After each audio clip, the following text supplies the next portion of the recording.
We're following breaking news out of South Portland tonight, where there's been ongoing activity outside the ICE facility. It comes with strong words from Mayor Keith Wilson after federal agents were seen using chemical munitions against protesters.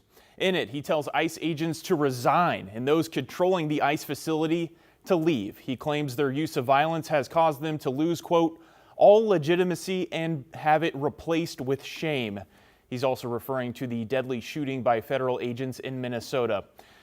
Let's get live to our Devin Haskins, who is near the facility tonight. Our crew has been keeping a safe distance because of the gas launched by federal agents. Devin, what are you seeing out there tonight?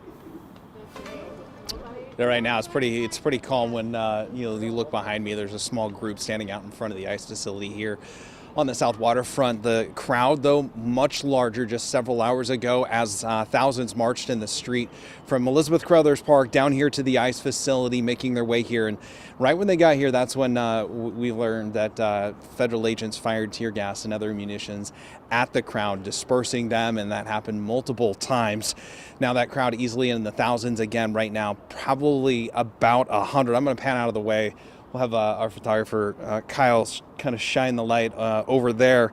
Throughout the evening, we've seen federal agents launching tear gas and pepper balls at the crowd below, and at times the crowd would shine flashlights up at the agents, and that's when we would see some pepper balls targeted down below. At times, protesters playing loud music and yelling at the agents on the roof. We've also heard them play Disney songs from below. Photographer was standing a block or two away when the agents fired tear gas rounds around 6 o'clock this evening, sending people running. We also noticed the flashlights, and when you were even where we're at, the smell and everything with the pepper balls and the spray coming down here, you can feel it in your eyes. Now, again, as you guys said at the top, Portland Mayor Keith Wilson releasing a lengthy statement targeting those working for ICE and also occupying the building here. He also went on to say that the city of Portland is moving swiftly to operationalize an ordinance that went into effect this month, imposing a fee on detention facilities that use chemical agents.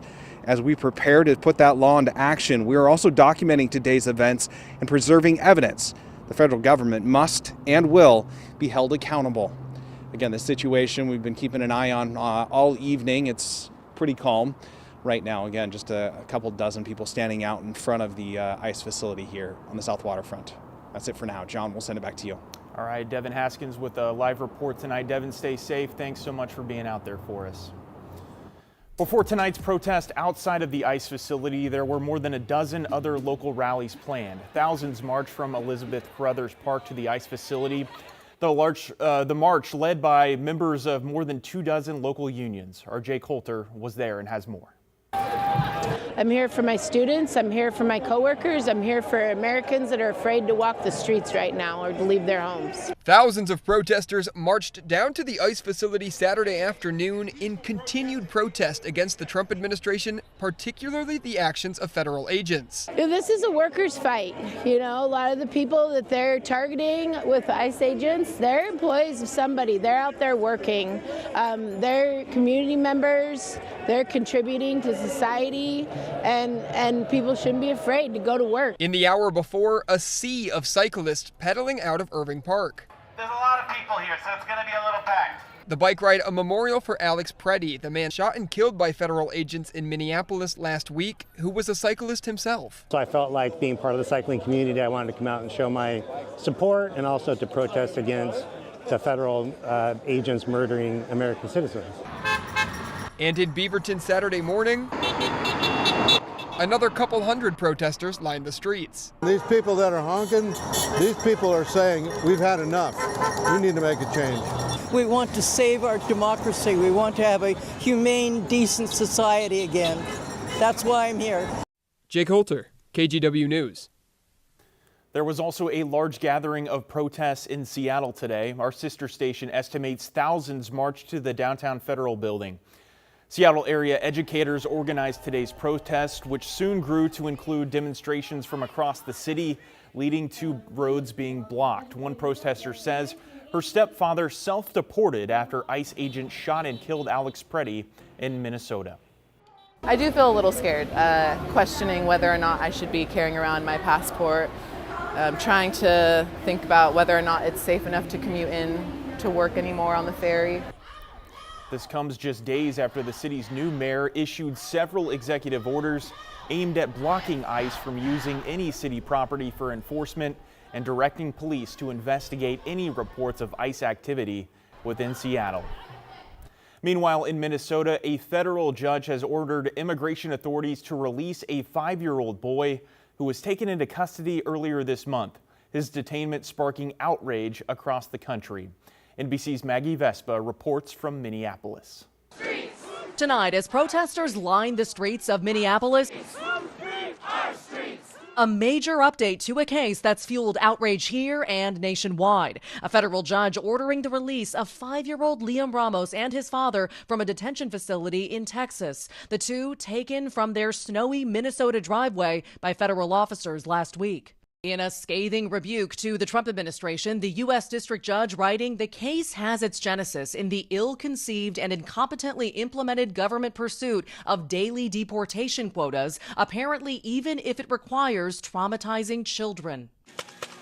The order coming even as another federal judge today declined to block ICE's operation in Minneapolis. Homeland Security Secretary Kristi Noem praising that decision. We're grateful when a court sees that the right thing has been done. Protesters today telling us they've had enough. We are born citizens and we are Minnesotans, so that's why we are out here, and it's very important to be out here. Call 911. I'm right at the corner of Jefferson. And raising new concerns tonight, this dash cam video provided to Minnesota Public Radio. I will not get out of the car. Federal officers with guns drawn appearing to forcibly take a driver from her car on Thursday. Get out of the car. Get your hands off of me. Get your hands off me. The driver, who asked not to be identified, telling NPR News she's a U.S. citizen from St. Peter and that she had been recording federal agents from her car. The woman, after being briefly detained, returned home with the help of local police, NPR reports. One more incident fueling the anger tonight on the streets of Minnesota. KGW is your source for the latest breaking news surrounding federal immigration enforcement and protests happening here and across the country. You can also stay up to date through our website, kgw.com, or stream us anytime on our free KGW Plus streaming app. Well, it's time to talk weather on a day where we saw record high temperatures to close out the month of January. Corey Johnson has more on what Sunday is going to look like.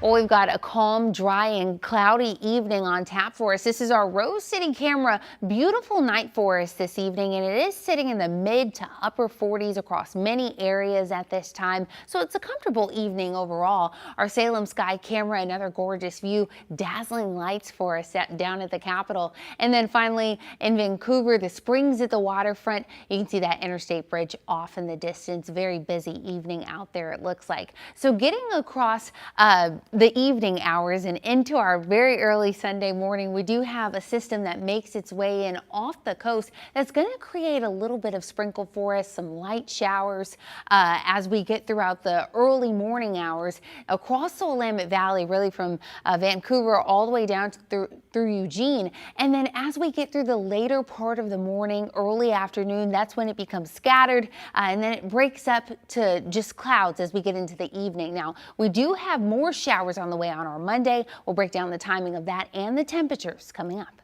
All right, Corey, thanks so much.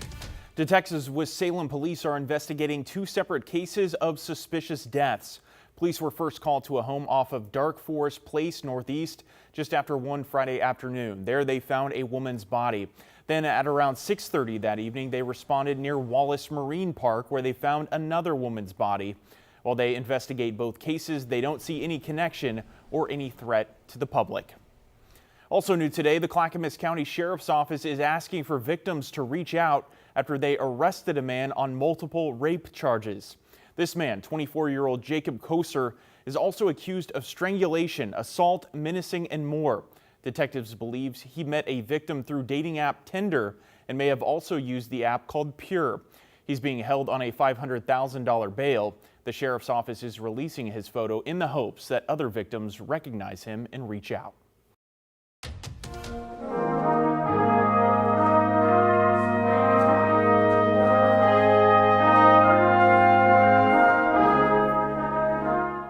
A memorial service was held today in the honor of a local veteran.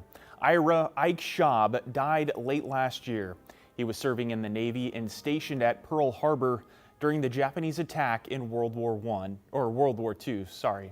Over the last few years, Schaub was able to return to Pearl Harbor and attend memorial ceremonies to share his experience. I was scared to death, for one thing, because I didn't think I was going to survive. I thought I was going to die. I thought I was going to die. Schaub was 105 years old.